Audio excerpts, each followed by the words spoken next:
যোগজ্যোতিসকলৰ দক্ষতা বিকাশৰ লগতে আত্মনিৰ্ভৰশীল কৰি তোলাৰ লক্ষ্য আৰু উদ্দেশ্যৰে যোৰহাট ৰৰদৈয়াস্থিত CRPF 119 BNA পশ্চিম যোৰহাট অঞ্চলৰ বাপুজী নগৰৰ পৰমহংস ফাউণ্ডেশ্যনৰ উদ্যোগত আয়োজন কৰা টেইলৰিং আৰু বিউটিচিয়ান প্ৰশিক্ষণৰ 17 আগষ্টত ৰৰদৈয়াস্থিত CRPFৰ কাৰ্যালয় প্ৰেক্ষাগৃহত শুভাৰম্ভ কৰা হয়।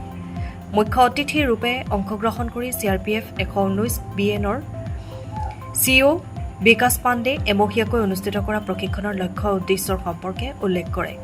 বিশিষ্ট অতিথিৰূপে উপস্থিত থাকে দ্বিতীয় কামাণ্ডেণ্ট বিজেন্দ্ৰ সিং ভাটি আৰু ৰাম কেৱল। পৰমহংস ফাউণ্ডেশ্যনৰ সদস্য প্ৰভাত কলিতা, সংবাদকৰ্মী ৰমেন শইকীয়া, স্থানীয় বিনয়ব্ৰত কাকতি, গায়ত্ৰী বৰা, ৰাজশ্ৰী কাকতি, ঋতুমণি বৰাসহ 49 প্ৰশিক্ষাৰ্থীয়ে অংশগ্ৰহণ কৰা আৰম্ভণি অনুষ্ঠানত প্ৰশিক্ষণ সফলভাৱে অনুষ্ঠিত হ'ব বুলি আশা প্ৰকাশ কৰে। প্ৰশিক্ষণ যোৰহাট, মাজুলী, শিৱসাগৰ, চৰাইদেউত অনুষ্ঠিত হ'ব।